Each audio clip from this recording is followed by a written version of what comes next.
इस पूरी दुनिया में 3 आविष्कार सबसे बड़े माने गए हैं। पहला, पहिया, आग और मुद्रा। आज की चर्चा में एक देश में इतना बड़ा गोल्ड रिजर्व मिला है कि जिसके पूरी दुनिया में खलबली है कि ट्रम्प साहब कह चुके हैं कि अगर मेरी डॉलर को किसी ने हटाया तो भैया मैं तुम सबको हटा दूंगा। मिला भंडार वहां पर, टेंशन पूरी दुनिया में बढ़ी। भारत के पास 841 यूनिट टन गोल्ड रिजर्व है, जो कि चाइना के 2264 यूनिट टन के मुकाबले तो आज भी कम है। हमारे देश के लोगों पर जमीन खोदने का तो समय है, लेकिन शायद सोना चांदी खोद के क्या करेंगे, और बहुत सारी चीजों को खोदने से कोई फुर्सत है नहीं। तो चाइना अपनी कुल परसेंटेज का, आपको ये जानकारी मैं आपको बता दूं कि लगभग 2.5% रिसर्च पे खर्च करता है, जबकि हमसे 6 गुना बड़ी इकोनॉमी है।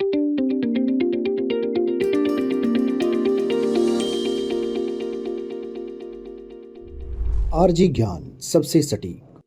नमस्कार, जय हिंद साथियों, स्वागत है आप सभी लोगों का आरजी ज्ञान पर। मैं सुशांत कुमार हाजिर हूं फिर एक नई चर्चा के साथ। मेरे प्यारे साथियों, इस पूरी दुनिया में 3 आविष्कार सबसे बड़े माने गए हैं। पहला, पहिया, आग और मुद्रा। अगर बात करें कि दुनिया में अगर कोई भी आविष्कार हुआ है तो वो इनके ऊपर नहीं हुआ है, इन सब चीजों से सबके आविष्कार हुए हैं।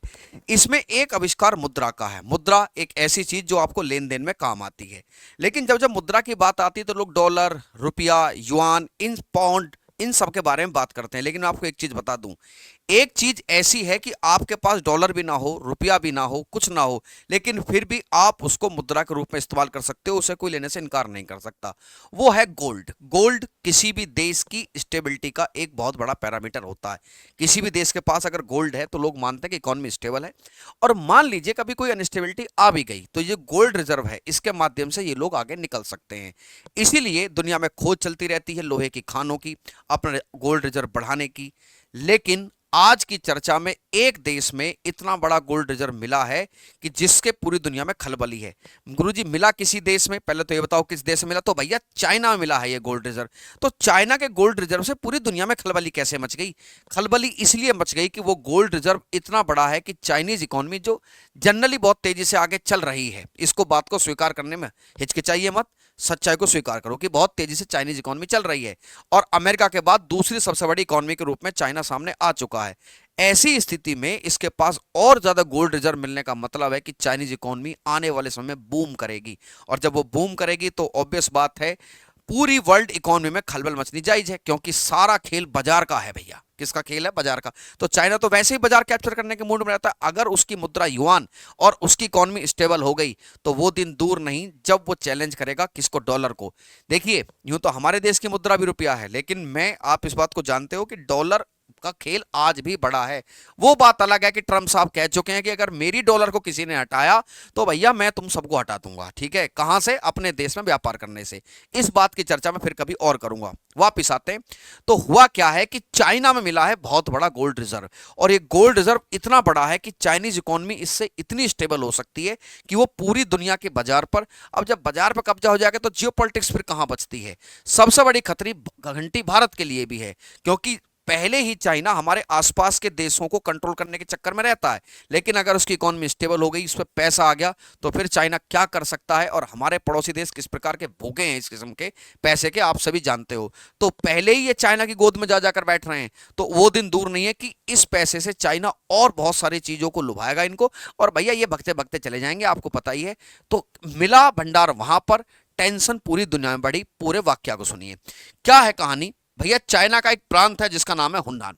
हुन्नान प्रांत में चाइना को एक बहुत बड़ा गोल्ड रिजर्व मिला है, और माना जा रहा है कि ये गोल्ड रिजर्व इतना बड़ा है, इसकी कुछ सैटेलाइट इमेज देख सकते हो कि ये गोल्ड रिजर्व इतना बड़ा है कि चाइना गोल्ड रिजर्व के मामले में, गोल्ड रिजर्व कितना इंपॉर्टेंट है आप समझ गए। इकोनॉमी को स्टेबिलिटी देने के लिए, इकोनॉमिकल क्राइसिस से बचने के लिए, दूसरी दुनिया को लोन देने के लिए, और अपने देश में पैसा छापने के लिए बहुत इंपॉर्टेंट है गोल्ड रिजर्व। तो अगर ये जैसे ही इसको बाहर निकालेंगे, क्योंकि अभी तो खोज हुई है, सोना बाहर निकालना आसान काम नहीं है, तो जैसे ही इसको ये बाहर निकालेंगे, जो टॉप 10 गोल्ड रिजर्व वाले देशों में जहां चाइना आज छठे नंबर पर आता है, ये 1000 टन के मीट्रिक टन के आसपास गोल्ड रिजर्व है, और चाइना सीधा जंप मारेगा जर्मनी वाले स्थान पर। हालांकि अमेरिका गोल्ड रिजर्व में चाइना से बहुत आगे है, लेकिन सीधे छठे नंबर से गोल्ड रिजर्व के मामले में चाइना कहां पहुंच जाएगा? जर्मनी के पास। वो जर्मनी जिसके पास नंबर 2 के गोल्ड रिजर्व है। फिर अपने भारत के पास क्या है? भारत के पास 841 यूनिट टन गोल्ड रिजर्व है, जो कि चाइना के 2264 यूनिट टन के मुकाबले तो आज भी कम है। लेकिन जैसे ही उसमें 1000 यूनिट टन का इजाफा होगा, समझ लीजिए वो कहां पहुंच जाएगा, वो जर्मनी के पास पहुंच जाएगा, और शायद 2 का और आपके 9 नंबर का गैप ठीक ठाक बड़ा नजर आता, बड़ा गैप है, समझिए। तो हुआ क्या कि भैया ऑब्वियस बात है, जैसे ही गोल्ड का रिजर्व बढ़ेगा, चाइनीज इकोनॉमी स्टेबिलिटी की तरफ बढ़ जाएगी। लेकिन सवाल यहां ये नहीं है कि चलो मिल गया, अच्छी बात है सर, ये तो नसीब की बात है। कहां खोदी गई है? हुन्नान प्रांत में इसको खोजा गया है। और याद रखना कि चाइना में सोने खदान मिलने से इकोनॉमी में तेजी आने की उम्मीद है, क्योंकि चीन दुनिया का सबसे बड़ा गोल्ड प्रोड्यूसर आज भी है। खरीदता कौन है चाइना से? हम बहुत बड़ा गोल्ड खरीदते हैं, ठीक है। 2023 में वैश्विक उत्पादन में इसका हिस्सा 10% था। वर्ल्ड गोल्ड काउंसिल की रिपोर्ट के मुताबिक चीन के पास 2264 मीट्रिक टन गोल्ड रिजर्व है, और जैसे ही इसमें 1000 का इजाफा होगा, यह जर्मनी के आसपास आकर खड़ा हो जाएगा। यह तो है घटना, ठीक है। मैं यहां पर 2 बातों की चर्चा करूंगा आगे आपसे। पहली कि सर सोना बनता कैसे है?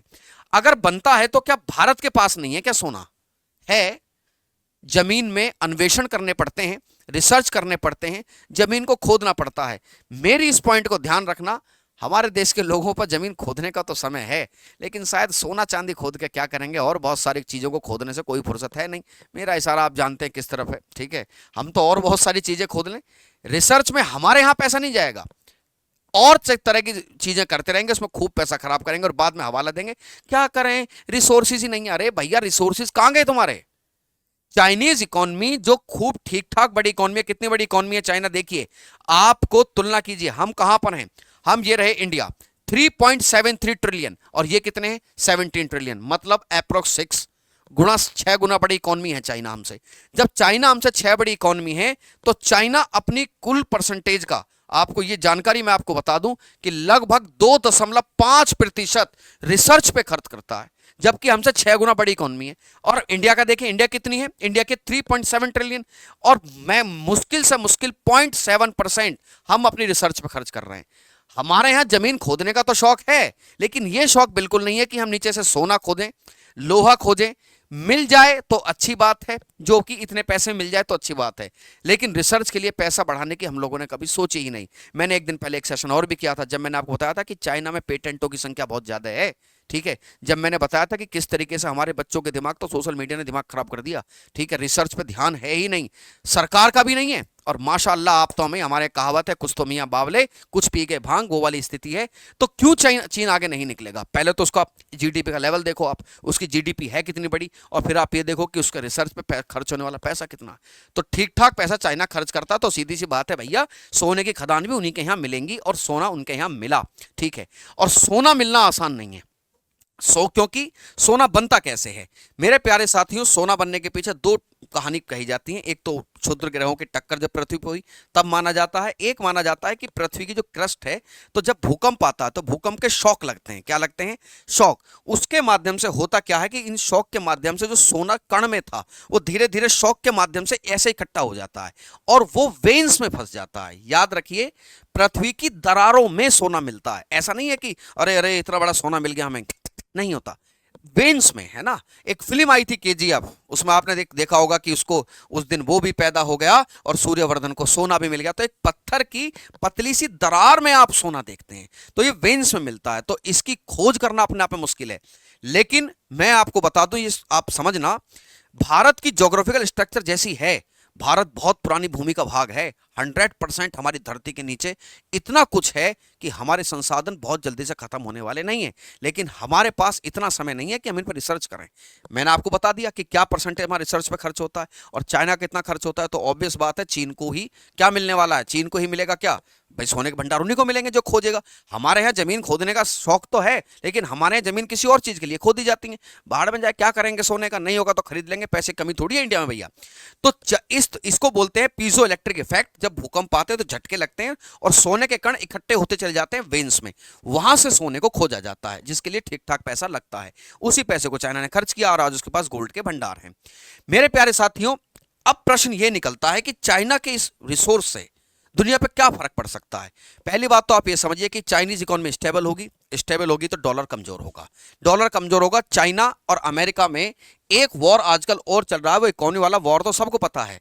एक वॉर और भी है कि कितनी ज्यादा करेंसीज में व्यापार कराया जाए। मतलब एक वॉर ये चल रहा है कि भाई युआन में कितने देश व्यापार करेंगे और डॉलर में कितने देश व्यापार करेंगे। इस बात की बानगी इस बात से पता लगाई जा सकती है कि परसों ट्रंप साहब ने कहा कि अगर ब्रिक्स देशों को यह लगता है कि वो डॉलर से छेड़छाड़ कर सकते हैं या उनको लगता है कि वो अपनी नई मुद्रा बना के डॉलर को चैलेंज कर देंगे, तो मैं एक बात की गारंटी दे सकता हूं कि भारत में अमेरिका में ब्रिक्स देशों का सामान नहीं बिकेगा।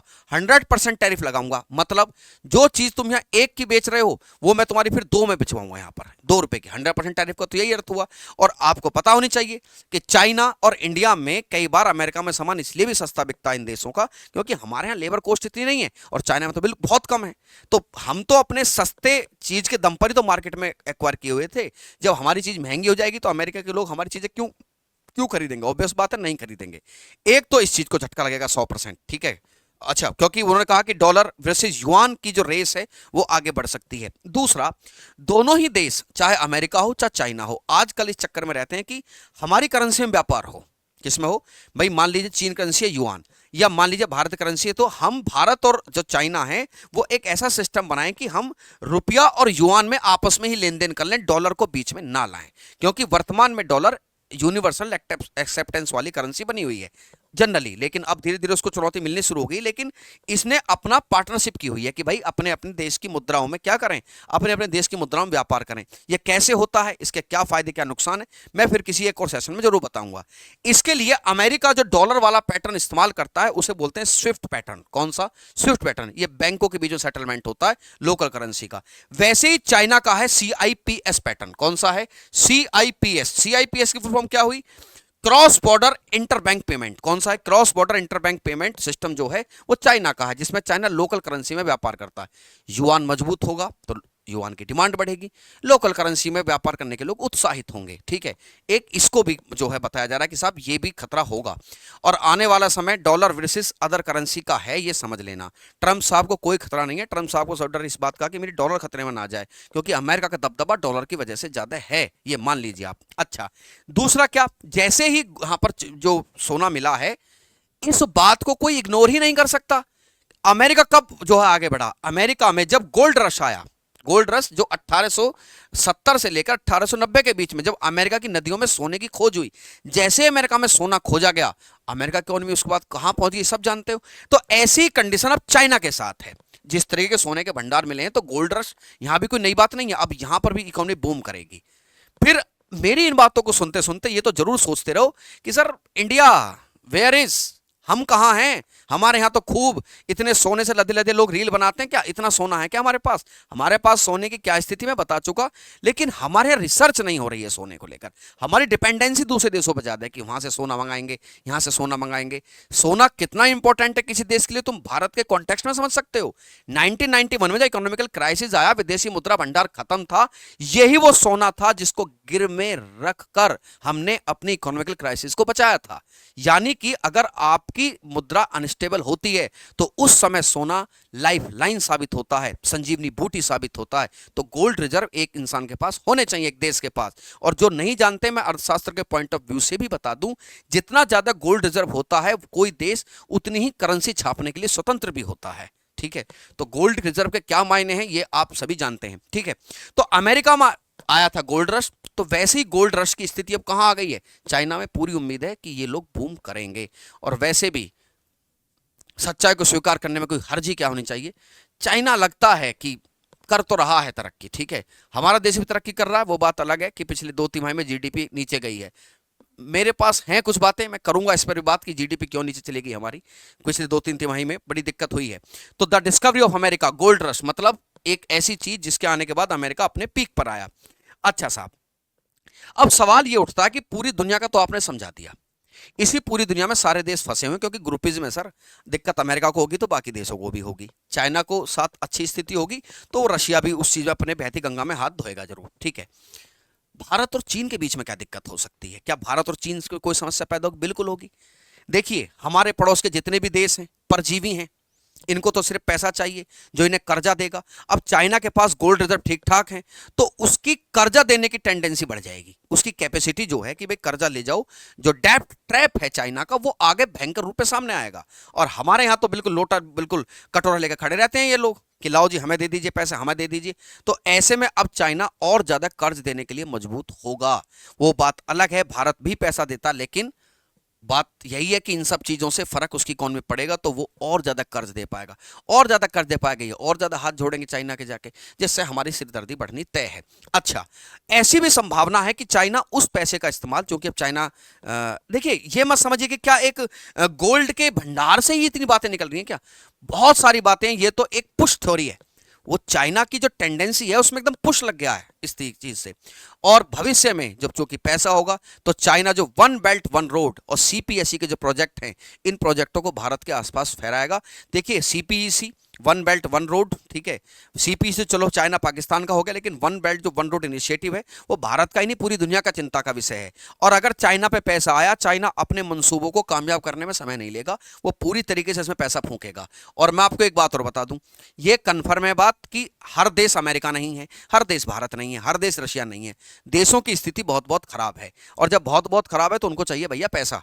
कभी मेरे कहने से ना एक बार जाके अफ्रीकन कंट्रीज की वो डॉक्यूमेंट्री देखना, आपको समझ में आ जाएगी कि इन देशों को तो बहुत सख्त जरूरत है पैसे की, और ऐसे में चाइना निगाह गड़ाए बैठा है, ठीक है। तो ऐसे में उन देशों को पैसा देकर चाइना अपने सारे मंसूबे कामयाब कर सकता है, जिसमें उसकी जियोपॉलिटिकल पकड़ मजबूत होगी। साथ में आने वाली लड़ाई बाजार की है, फैक्ट्री सब जगह लगी हुई हैं भैया, प्रोडक्ट बन गया, प्रोडक्ट बिकेगा कहाँ, तो बिकेगा बाजार में। अब बाजार में कहाँ बिकेगा, अफ्रीकन कंट्रीज में। बाजार में कहाँ बिकेगा, कहीं अगर मिडिल ईस्ट के आसपास के जहाँ पर भी अनडेवलप चीज़ दिखाई देती हैं, वहाँ पर चाइना अपने पैसे का पूरा दबदबा बनाने में कायम होने की पूरी पूरी संभावना है। ये 100% बात है कि ऐसी बातों से भारत की चिंता होनी लाजमी है, ठीक है। लेकिन जाते जाते मेरा एक प्रश्न कि मान जाओ, सुधर जाओ मेरे भाइयों, रिसर्च पे पैसा दीजिए। सरकार ये नहीं कह सकती कि सरकार को लगता है कि रिसर्च करेंगे तो बर्बाद जाएगा, हमारे पास पैसा नहीं है। क्या बात करते हो, हैव यू एनी सेंस, तुम क्या कह रहे हो? तुम्हें कोई लॉजिक बनता है इस बात का कि तुम्हारे पास रिसर्च के लिए पैसा नहीं है? कमाल हो गया भाई। क्या आप भी सोचते हैं कि सरकार के पास रिसर्च के लिए पैसा नहीं है? अरे आप अपने 50 तरह के खर्चे कटौती करके राजनीतिक माहौल स्वच्छ करिए आप, जिससे बिना फालतू पैसा ना जाए, उसको रिसर्च में दीजिए। कम से कम ये स्थिति हम भी कहें। आज जो वीडियो मैं बना रहा हूं, आज जो बात मैं बता रहा हूं, कितना अच्छा लगेगा कि इस बात को कोई दुनिया समझाए हमारे लिए कि भारत के पास ये मिला है, अब भारत ये होने जा रहा है, या सिर्फ हम कागजों पर ही होने जा रहे हैं। बड़ी अजीब बात है। मुझे दुख इस बात का है कि मैं जानता हूं हमारी इस महान धरती के नीचे क्या है। हमारी धरती माता का ये गर्भ पूरा सक्षम है हमें खनिज संपदा संपन्न करने में। मुझे इतना पता है कि केवल या तो फुर्सत अंग्रेजों की थी जो यहां से खींच कर ले गए, उसके बाद हमें आजादी जरूर मिली, लेकिन रिसोर्सिस की रिसर्च पर उतना चीज काम नहीं हुआ जितना काम होना चाहिए था। बस फिर क्या है, फिर दुनिया में फोन घुमा देगा, तुम तेल दे दो जी, तुम कोयला दे दो जी, तुम यूरेनियम दे दो जी। क्या फर्क है यार, पहले अपना कंफर्म कर लीजिए। कम से कम आपको ये तो पता है कि हमारे पास क्या है। और आप ऐसा नहीं करेंगे, अगर आप रिसर्च पे ऐसा नहीं करते हैं, खोदिए जमीन, जिस चीजों के लिए आजकल आप खोद रहे हो, जाने दीजिए। फिर आप ये उम्मीद मत करना कि तरक्की की राह तो होती ही है, ठीक है। अब कल को कोई ये कह दीजिए कि हमारे पिताजी 100 रुपये कमाते थे, आज हम 120 कमाते हैं, तो ये थोड़ी बोलो तरक्की नहीं, तरक्की तो हुई है, लेकिन उस समय ना उन 100 की कोई वैल्यू थी, ना तुम्हारी 120 की कोई वैल्यू है। मजा तो तब आता जब इस जमाने के साथ तुम 700 कमा रहे होते। तो ये मत दिखाइए कि पिछले साल के मुकाबले हम इतने आगे चले गए। दिखाइए इस बात को कि हमें कितने जाने की जरूरत है, हम उस हिसाब से हैं कि नहीं। अब ये मत बोलना कि 100 रुपये कमाते थे, आज जीडीपी 110 हो गया। अरे ठीक है, ये क्या बात है, जुमलेबाजी है ये तो भैया, ये तो जुमलेबाजी हो गई। हमें ये बताइए कि आज के जमाने के हिसाब से वो स्पीड है या नहीं है, बस सीधी सी बात ये है। हम तो इस बात को जानते हैं, तभी डेवलपमेंट माना जाएगा, अन्यथा एक नेचुरल ग्रोथ तो हर आदमी की होती ही है, इसमें को कोई दरगाह। अब नेचुरल ग्रोथ को आप क्रेडिट नहीं ले सकते। सोचिए, समझिए, हमारा पड़ोस क्या है, दुनियादारी किस लेवल से आगे बढ़ रही है, नहीं सोच सकते तो फिर कोई क्या कर सकता है इस केस में, ठीक है। बाकी सोचना चाहिए। मेरे प्यारे साथियों, मैं अलविदा लेता हूं, मैं फिर हाजिर होऊंगा एक नई चर्चा के साथ। तब तक के लिए धन्यवाद। जय हिंद, जय भारत, संपन्न भारत।